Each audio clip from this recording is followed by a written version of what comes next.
और आदाब। नमस्कार। नमस्कार। हम सब की तरफ से आपका हमारे इस कार्यक्रम में स्वागत है, जिसका नाम है जी हाँ, मैं जानती हूँ आप सबको मेरा इंतजार होगा और इंतजार होगा उन नई नई बातों का जो मैं आपको बताऊंगी। क्या आप जानते हैं 1 नैनोमीटर 1 मीटर की तुलना में इतना छोटा होता है जितना कि पृथ्वी के तुलना में एक अंगूर।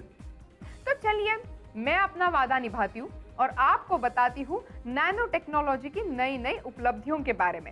नैनो टेक्नोलॉजी ने अब निकाला है एक आर्टिफिशियल नाक और अब आप अपनी कार अपने मनपसंद स्पीड से चला सकते हैं, क्योंकि टायर बर्स्ट से जो एक्सीडेंट्स होते हैं वो तो अब होंगे ही नहीं।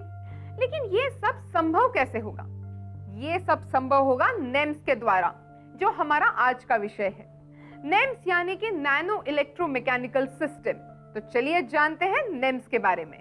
नेम्स को जानने के लिए सबसे पहले जरूरी है कि हम ये जानें कि मेम्स क्या है। मेम्स वो छोटी छोटी मशीनें या मशीनों के हिस्से हैं जिसका आकार है 1 माइक्रोमीटर से लेकर 1 मिलीमीटर तक। इनकी सहायता से हम बहुत छोटे स्तर पर यानी माइक्रो और मिलीमीटर के स्तर पर चीजों के फेरबदल और उनको मापने और नापने में सफल होते हैं और इसी स्तर पर नई नई चीजों का निर्माण भी कर सकते हैं। नेम्स यानी नैनो इलेक्ट्रोमैकेनिकल सिस्टम बिल्कुल मेम्स की तरह है। फर्क है तो सिर्फ उनके आकार में, उनके साइज में। मेम्स जहां माइक्रो स्तर पर काम करते हैं, वहीं नेम्स नैनो स्तर पर काम करते हैं और इनका सीधा संबंध नैनो टेक्नोलॉजी से है। हम बात कर रहे हैं उन बड़ी बड़ी उपलब्धियों की जिनका आकार बहुत छोटा है। अब इस छोटी सी मोटर को ही देख लीजिए। इस मोटर के आविष्कार के पीछे भी एक कहानी है। हुआ यूं कि सन 1950 में नोबेल प्राइज विजेता वैज्ञानिक रिचर्ड फेनमैन ने दुनिया को चुनौती दी संसार की सबसे छोटी मोटर बनाने की, 1 इंच के 64वें भाग से भी छोटी मोटर।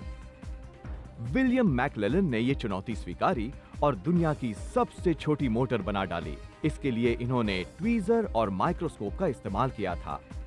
शायद दुनिया में मेम्स की शुरुआत इस नन्ही मोटर से ही हुई थी। आइए अब मेम्स को जरा विस्तार से जानें।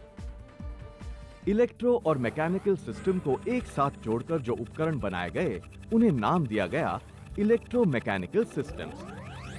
पानी का पंप और मोटर इलेक्ट्रोमैकेनिकल सिस्टम है।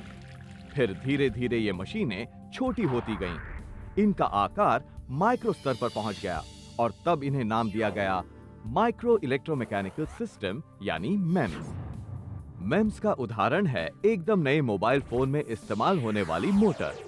ये मोटर फोन को ठंडा रखने वाले पंखे को चलाती है। बहुत जल्द ऐसा फोन बाजार में आने वाला है। आजकल नए किस्म के एंटीना में भी रेडियो फ्रीक्वेंसी मेम्स स्विचों का प्रयोग किया जाता है। इन एंटीना में अलग अलग कोणों में प्रसारण संभव है। ये विशेषता पहले के एंटीना में नहीं थी। इन रेडियो फ्रीक्वेंसी स्विच वाले एंटीना का प्रयोग उपग्रहों के लिए होता है। मेम्स के बाद अब देखते हैं नेम्स के कमाल। ये दुनिया की सबसे छोटी सिंथेटिक मोटर है। ये मोटर लगभग 500 नैनोमीटर यानी मनुष्य के एक बाल से 300 गुना छोटी है। इसमें घूमने वाला हिस्सा और जिस हिस्से पर ये घूमता है, दोनों ही 100 से 300 नैनोमीटर लंबे हैं। इसमें इस्तेमाल किए गए कार्बन नैनो ट्यूब शाफ्ट की चौड़ाई तो सिर्फ 5 से 10 नैनोमीटर की है। बाप रे, इतनी छोटी मोटर! ये नैनो मोटर है बुद्धू, और नैनो का आकार तो तुम्हें पता ही है।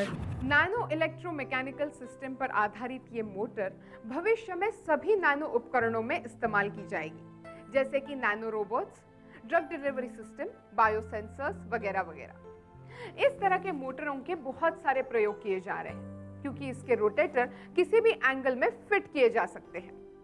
इसका इस्तेमाल ऑप्टिकल सर्किट में रोशनी को रीडायरेक्ट करने के लिए किया जाता है और इसका प्रयोग बायोमेडिकल प्रोडक्ट्स के व्यावसायिक उपयोग के लिए भी किया जाता है। नैनो टेक्नोलॉजी और मेम्स की उपलब्धियों का एक बेहतरीन नमूना है ये माइक्रो सुइयां, जो ट्रांसडर्मल इंसुलिन डिलीवरी के लिए इस्तेमाल की जाती है।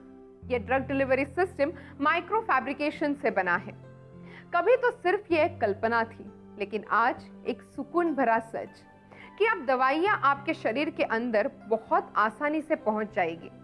ना तो आपको इन्हें खाना पड़ेगा और ना ही इंजेक्शन लेने की परेशानी उठानी पड़ेगी। अक्सर मुंह से दवाइयाँ लेते वक्त एक समस्या खड़ी हो जाती है कि ये दवाइयाँ हमारे आंतों में चली जाती है, लेकिन इन सुइयों द्वारा हम इस समस्या से बच सकते हैं। पर सुइयां तो चुभती होंगी, दर्द होता होगा। नहीं, बिल्कुल नहीं। यही तो कमाल है इस डिवाइस का।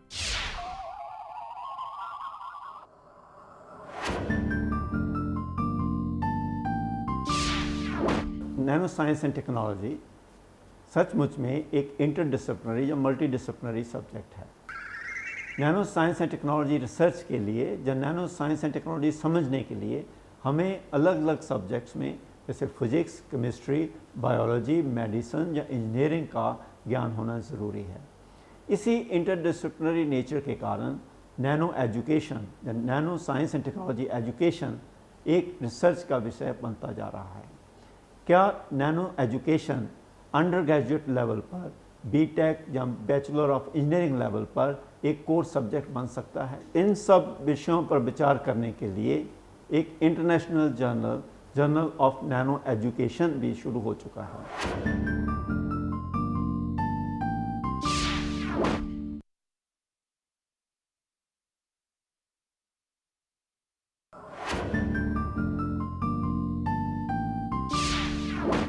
माइक्रो फैब्रिकेशन के द्वारा माइक्रो सुइयों की रचना तैयार की जाती है। सुइयों की यही रचना त्वचा की बाहरी सतह भेद कर दवा को डर्मिस के अंदर कैपिलरीज में प्रवेश करवा देती है। ये एक छोटी सी सुई डीप रिएक्टिव आयन एचिंग प्रक्रिया से बनाई जाती है। ये सुइयां त्वचा में छोटी छोटी नालियां बना देती हैं, जिनके जरिए दवाई शरीर में प्रवेश कर जाती है। इन सुइयों को त्वचा में प्रवेश करवाने के लिए सिर्फ हल्का सा दबाव डालना पड़ता है, इतना हल्का कि जिससे बिल्कुल भी दर्द नहीं होता है। तब तो ये बहुत अच्छी सुइयां हैं, जिनके चुभने से भी दर्द नहीं होता है। इसीलिए ये चिकित्सा के लिए बहुत उपयोगी हैं और इसको एक नहीं कई बार इस्तेमाल किया जा सकता है। और आइए जानते हैं नेम्स के कुछ नए नए उपकरणों के बारे में जो हमारे लिए बहुत काम के हैं। आज तक वैज्ञानिकों ने वजन करने के ऐसे माप तो बनाए थे जिनसे छोटी से छोटी चीज जैसे धूल के कण को तोला जा सके, लेकिन अब शोधकर्ता ऐसे माप बना रहे हैं जिनसे वायरस को तोला जा सके और उनका पता लगाया जा सके। इस नए तरीके से दवाइयों और बायोलॉजिकल हथियारों को भी तोला जा सकेगा। वैज्ञानिकों ने तो अब एक ऐसा नेम्स डिवाइस बनाया है जिससे सिर्फ 10⁻⁻18 ग्राम की वस्तु को तोला जा सके। इस डिवाइस में एक छोटे सिलिकॉन वेफर से बना एक ऑसिलेटिंग कैंटिलीवर होता है, जिसकी लंबाई सिर्फ 4 माइक्रोन्स होती है और चौड़ाई सिर्फ 500 नैनोमीटर। इसमें जब एक छोटे कण को वेफर पर रखा जाता है तो ये उस फ्रीक्वेंसी को बदल देता है जिस पर वेफर में कंपन पैदा होता है। इस बदलाव का पता लेजर रोशनी के प्रतिबिंब को देखकर लगाया जा सकता है।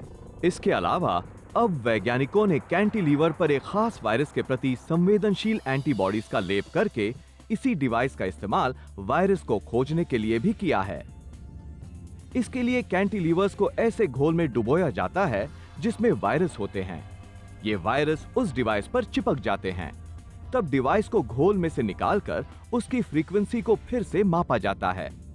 इनमें संवेदनशीलता बहुत ज्यादा होती है, इसलिए इन पर वायरस को बहुत जल्द ढूंढा और पहचाना जा सकता है।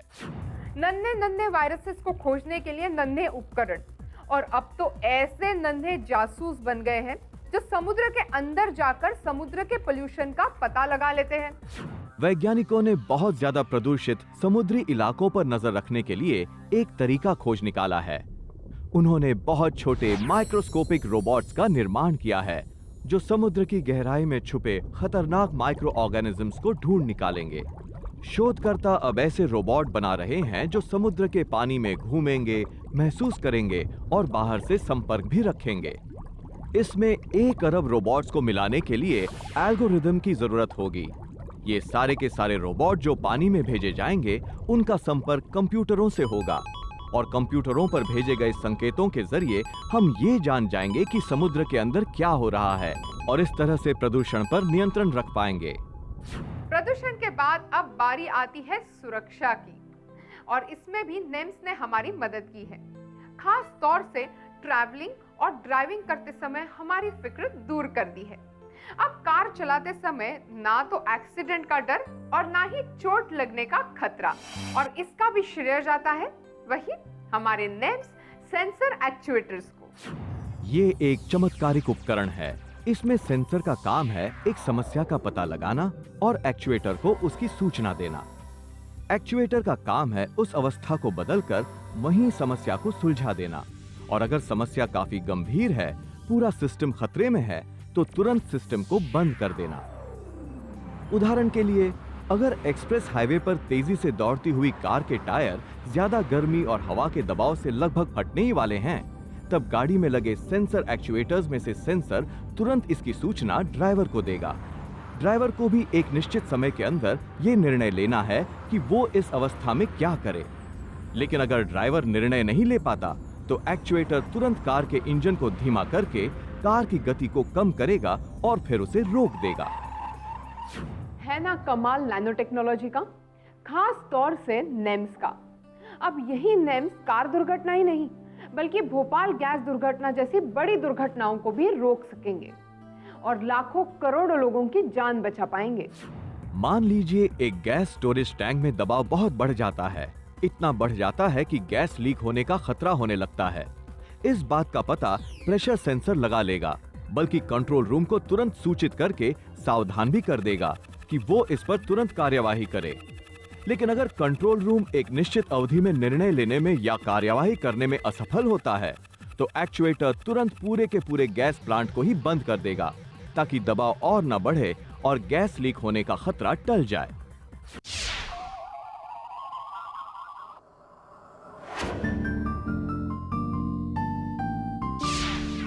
भारत के अलग अलग संस्थानों में नैनो साइंस एंड टेक्नोलॉजी को अलग अलग तरीकों से पढ़ाया जा रहा है।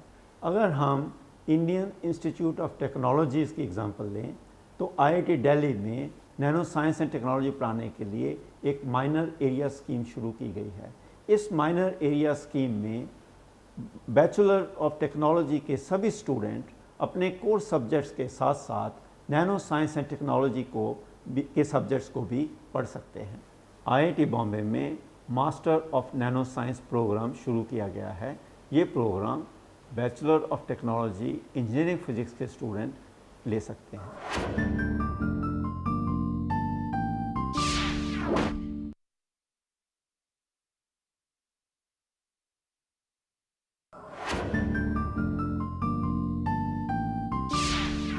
जब विज्ञान की प्रगति हुई, उन्नति हुई, तब खतरे भी बढ़े, लेकिन इन खतरों का समाधान भी विज्ञान के ही पास है।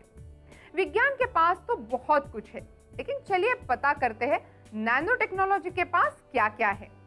नैनो टेक्नोलॉजी खास तौर से नेम्स आपके लिए ले आया है एक आर्टिफिशियल नाक।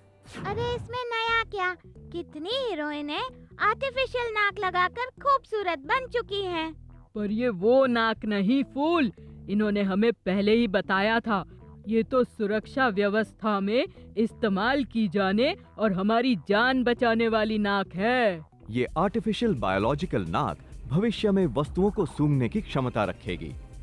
बायोलॉजिकल नाक अणुओं को पहचानकर उनके संकेत मस्तिष्क को देती है।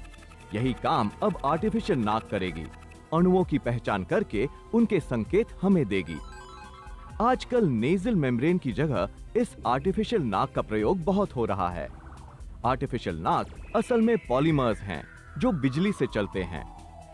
इस बिजली से चलने वाली नाक में मिले जुले पॉलीमर्स को इलेक्ट्रोड्स के बीच फैला दिया जाता है। जैसे ही उस पर अणु आते हैं जिन्हें सूंघना है, इन पॉलीमर की कंडक्टिविटी में एक खास तरह का बदलाव आता है, जिससे अणुओं की पहचान हो जाती है। इनका पता लगाने और ढूंढने का तरीका न्यूरल नेट्स पर आधारित है। जैसे ही कोई नया अणु इन पॉलीमर्स पर उतरता है, इनके बदले हुए संकेतों से हम जान जाते हैं कि वहां कुछ है। इसके लिए नाक को ट्रेन करना पड़ता है। जैसे अगर हमें भी जब कोई महक पहली बार आती है तो हम उसे पहचान नहीं पाते, पर यही महक जब दूसरी बार आती है तो हम उसे तुरंत पहचान जाते हैं। यही बात आर्टिफिशियल नाक में उसके इलेक्ट्रॉनिक गुण कहलाती है। और पॉलीमर अणुओं के इलेक्ट्रॉनिक गुण ही इलेक्ट्रॉनिक नाक का आधार है। और अब इस आर्टिफिशियल नाक का प्रयोग सीक्रेट सेंसर्स में किया जाएगा। जी हाँ, सीक्रेट सेंसर नैनो टेक्नोलॉजी का एक ऐसा कारनामा है जो गैस के अणुओं को पकड़कर हमारी सुरक्षा व्यवस्था को मजबूत करेगा। तो चलिए देखते हैं ये सीक्रेट सेंसर कैसा है। वैज्ञानिकों ने मधुमक्खी के छत्ते जैसा बहुत ही पतला छत्ता विकसित किया है, एक ऐसी झिल्ली जिसमें नैनो आकार के बहुत से छोटे छोटे छेद हैं। ये छेद अत्यंत छोटे हैं और साथ ही बहुत पास पास हैं, इतने पास कि गैस के अणु उन तक जाते ही उनमें फंस जाए।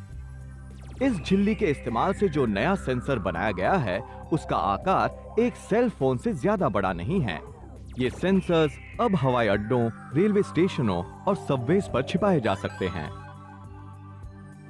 सेंसर के भीतर झिल्ली के नीचे धातु की गर्म पट्टी अणुओं को एक छोटे डिटेक्टर पर छोड़ देती है ताकि तुरंत इनके बारे में ज्यादा से ज्यादा जानकारी प्राप्त हो सके। ये पूरी की पूरी प्रक्रिया 1 सेकंड से भी कम समय में हो जाती है। अगर कोई आतंकवादी विस्फोटक ले जा रहा है तो उसकी गंध को सेंसर्स तुरंत पहचान लेंगे। कमाल ये है कि सेंसर्स विस्फोटकों की गंध सभी जगह से पकड़ सकते हैं, कपड़ों से, सूटकेसों से और किसी भी सामान से। कहीं से भी रिसने वाली गंध इन सेंसर से बच नहीं सकती। आपने बम निरोधक दस्तों के साथ चलने वाले स्निफर डॉग्स के बारे में तो सुना ही होगा, जो एयरपोर्ट जैसी जगह को सुरक्षा देते हैं। लेकिन नैनो टेक्नोलॉजी से बने डिटेक्टर्स हजारों स्निफर डॉग से भी कई गुना ज्यादा सुरक्षा देंगे, और वो भी किसी की भी जान खतरे में डाले बिना। अपने अगले सेगमेंट द लिविंग अर्थ में हम जानेंगे धरती के विभिन्न जीव जंतुओं के बारे में।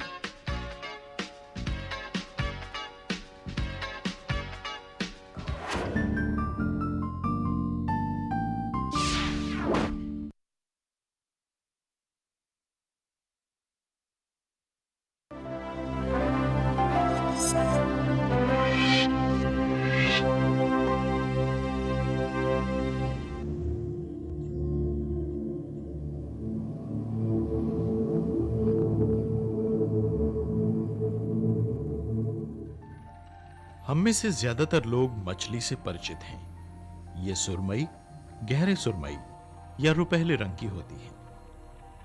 लेकिन वैज्ञानिकों ने समुद्र की जलराशि के नीचे कुछ बेहद चमकदार और शानदार रंग ढूंढ निकाले हैं, और ये रंग हैं मछलियों के।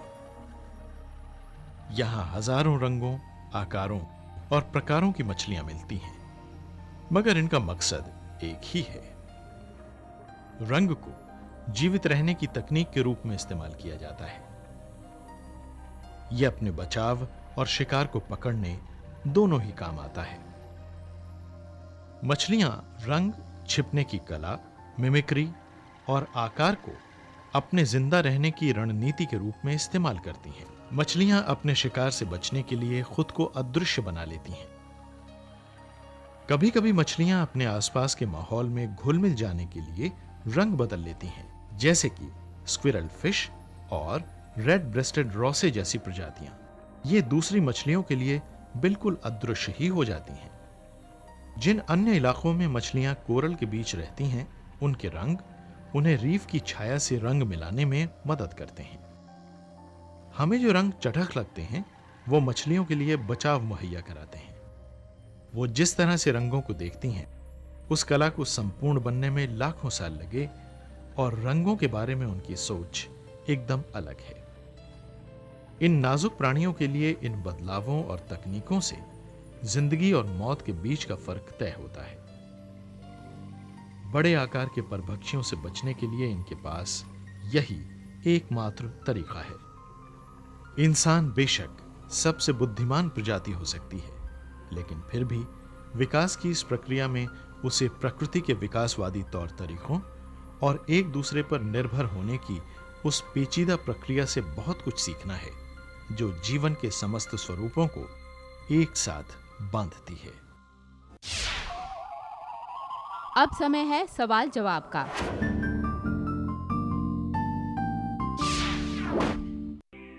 कॉन्टेस्ट नंबर 1 में पूछे गए प्रश्न का सही जवाब है, और इसका सही उत्तर भेजने वाले 5 विजेताओं के नाम इस प्रकार हैं।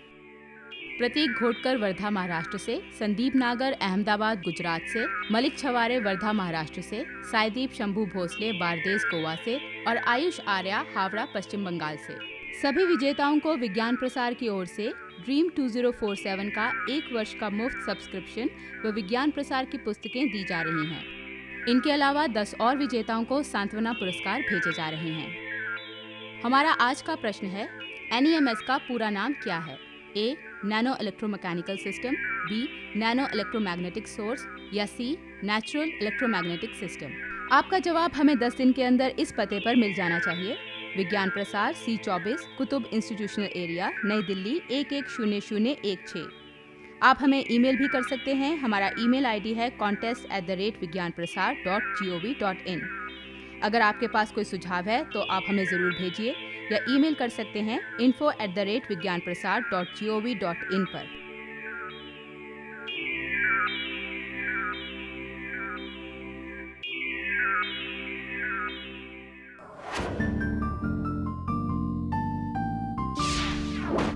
सुरक्षा अधिकारियों के सहायता के लिए नैनो टेक्नोलॉजी ने खास तौर से नेम्स ने तो अपना योगदान दे दिया। अब आप भी मुझे एक चीज दे दीजिए, इजाजत, क्योंकि वक्त मेरे कानों में कुछ कह रहा है। तो फिर मिलते हैं अगले हफ्ते इसी दिन इसी समय। तब तक के लिए नमस्कार। Bye bye. अगले अंक में हम बात करेंगे जेनेटिक्स के क्षेत्र में नैनो टेक्नोलॉजी के योगदान की और खास तौर पर चर्चा होगी बायोचिप के बारे में।